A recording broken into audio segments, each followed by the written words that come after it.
Welcome to the Stephen Mansfield audio podcast.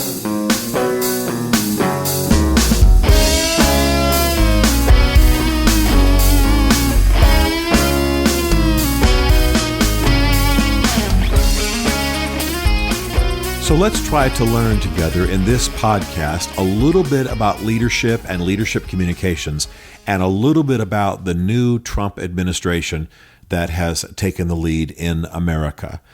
There is a principle of both life and leadership that you can do the right thing the wrong way and end up doing so much damage that you might as well have done the wrong thing.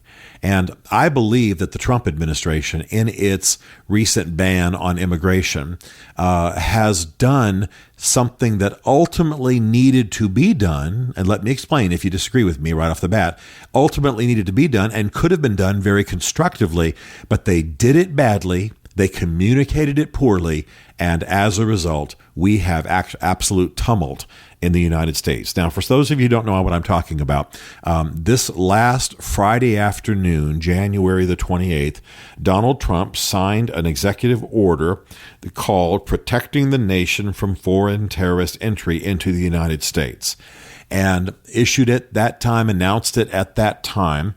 The provision essentially suspends immigration from Syria, Yemen, Sudan, Somalia, Iraq, Iran, and Libya for a period of 90 days. It calls for complete suspension of Syrian refugees for an indefinite period. It also suspends the refugee admissions program of the State Department for 120 days while authorities review the application and adjudication process.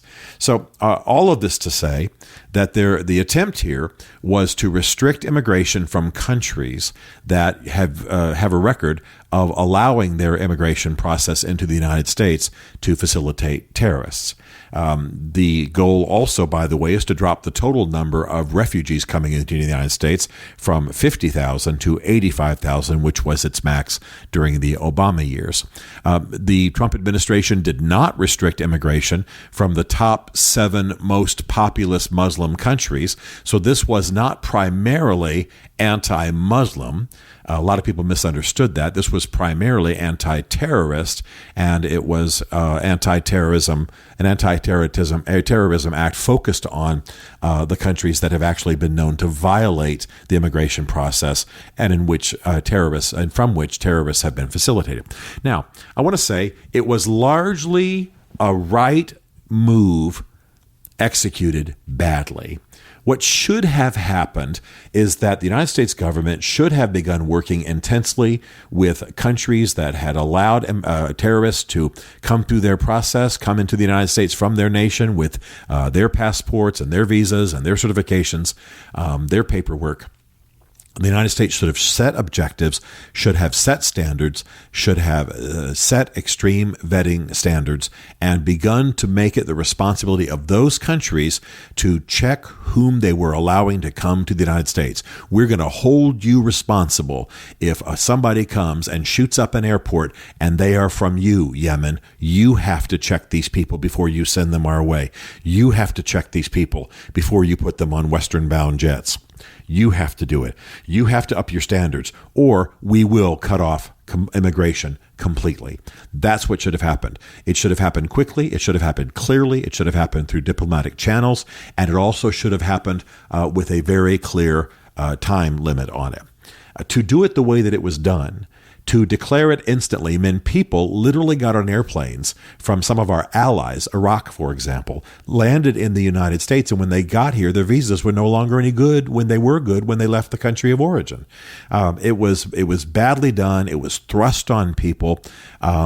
Again, this should have happened gradually. Almost everything that the Trump administration has announced in this executive order could have been done, and frankly, should have been done longer term. I think even people on the left believe that we need to have a better immigration process from countries that are dominated or plagued by terrorists, that we need to hold those countries responsible for allowing terrorists to get on Western jets at their airports Western-bound jets and come and do damage. We need to hold those countries responsible. Again, if a Somali or a Yemeni person gets on a plane, comes to the United States and engages in terrorism, we hold that country responsible for having allowed them to come our way. That is completely legitimate. That's been the intent of a number of administrations, both Republican and Democrat, and there's nothing wrong with that. There's nothing wrong with limiting the number of refugees.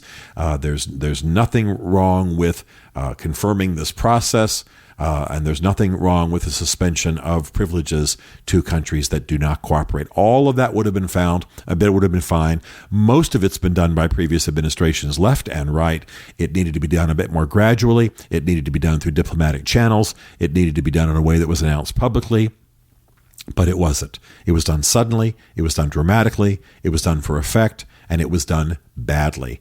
Now, let me tell you, and let me bring now the communications consulting side of what I want to do, of what I do professionally, to this discussion so that you can see why communications is such an important part of a situation like this. Donald Trump signed this order on a Friday afternoon. That's usually when you are doing what DC calls throwing out the trash. You're burying stories you don't really care that much about. Instead, he did it on a Friday afternoon. He advertised it. There's art. There are photographs floating around the internet. He did it right after swearing in General Mattis, which was bound to get a lot of press attention. And the problem is, of course, that you are doing it right before the weekend. And this changes the news cycle a bit. Let me explain this for those of you who aren't involved in this field. By the time you hit Friday afternoon, you not only are too late for the news normally to appear on Friday evening network news, but you also already have the Sunday morning news shows, which is pretty much all the news of consequence over the weekend, already booked. So the people who are booked on those Sunday morning shows are the ones who are going to be speaking for whatever's happened Friday afternoon. And then, of course, you do have cable news that runs 24/7, but you don't have your A-list announcers on there. You don't have the best analysts. In other words, the administration begins to lose the ability to control the story. The administration begins to lose the ability to shape the story if something has gone badly. And so you basically have the Sunday morning talk shows, which, by the way, get more attention in social media the following week than they do when they're actually aired. Okay? But there's another issue, too, here. And again, this is that communications side of what I want to do that I'm bringing to bear in this conversation. And that is, if I am president and I am about to launch an initiative I believe in or issue an executive order I believe in, but I know there's going to be backlash, don't do it on a Friday. Because over weekends, people have time to protest. They have time to create trouble for you. They have time to get online. They have time to do a lot of things they don't have to do. They don't have time to do if you announce this thing on Monday or Tuesday or Wednesday. Now, that might sound like I'm trying to avoid the people. I'm not. The fact is that we live in a democracy. The fact is the government's trying to get things done. The fact is you just assume there's a certain number of people who are going to oppose whatever you do. If Donald Trump had gotten up and declared that people get another 24 hours to celebrate Christmas or something, he still would have had a lot of opposition. And by announcing this controversial act on a Friday afternoon, he not only did not have the ability, given the unique weekend news cycle, to control that cycle or to influence it, but he also announced it at a time when a lot of people who have a lot of time on their hands had time to flood to airports. If he'd announced that on a Tuesday or a Monday or a Wednesday, they would not have had that time. You might have had some students show up. You might have had some folks who don't have time commitments show up. But you weren't going to have the kind of massive demonstrations at airports that even led to beatings, people being beaten, people being maced. It's dangerous. This is part of where a government needs to be wiser about its communication. You can literally get people killed by the way that you announce something in a news cycle. So what should have happened here is that this should have been ramped up slowly. There's no hurry for the Trump administration to fulfill all of its campaign goals in the first 7 days. They should have communicated with other countries, especially the troubling countries, through diplomatic channels. They should have publicized what their standards were. They should have publicized what their goals were. They should have let certain countries know they would have their immigration completely cut off if they didn't cooperate with a revised program of vetting and security. And they should have made that known to the American people. I think most American people would have said it's perfectly fine to require Yemen or any of these other nations, Iran, etc., to do far more vetting and be far more responsible for the security and the checking of those who come into this country, get on Western-bound jets, get on American airliners, and make sure that they are safe, and then hold those countries responsible should something go wrong.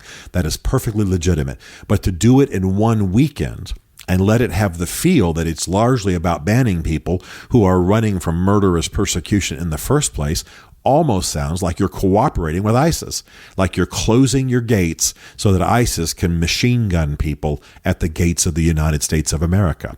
Now, that is pretty far from what the Trump administration attempted or wanted to accomplish, but that's the way it's spun. And remember now, when it comes to politics, you're always dealing with two things: the reality, if you can find it, and the way it's spun, the way it seems to be, the way the press reports it, the way the average American gets an impression of it. And on this score, the Trump administration lost on both matters.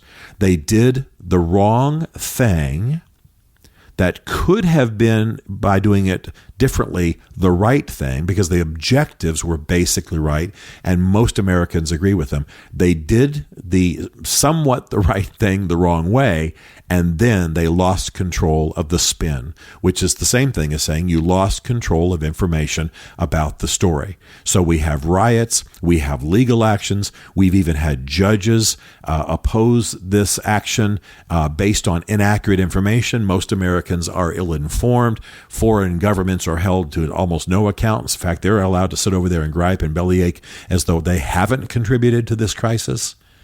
And the main enemy, Trump administration and the United States of America, badly handled, badly communicated, badly timed, on a bad trajectory, and yet largely objectives that the Obama administration would agree with, previous administrations on both sides of the aisle have agreed with, most Americans, had it been explained a little bit better, would have agreed with. And if we just delayed a little bit, gotten away from the weeks of riots and demonstrations and people being stirred up and not doing it on a weekend when people conform quickly, you could have probably achieved noble goals wisely, and we would all be safer. Right now, we're not as safe as we were on Friday at noon. Somebody in the Trump administration has got to get better at communication and also at formulating policy. Stephen Mansfield is a New York Times best-selling author, a popular speaker, and a frequent faith and culture commentator on Fox and CNN. His groundbreaking books on faith and society include The Faith of George W. Bush, The Search for God in Guinness, Mansfield's Book of Manly Men, and The Miracle of the Kurds. His new book is Ask the Question: Why We Must Demand Religious Clarity from Our Presidential Candidates, available on Amazon. Learn more about Stephen at stephenmansfield.tv. The Stephen Mansfield podcast is directed by Isaac Darnold, who also wrote, produced, and performed the podcast theme song. This is a Chartwell Literary Group production.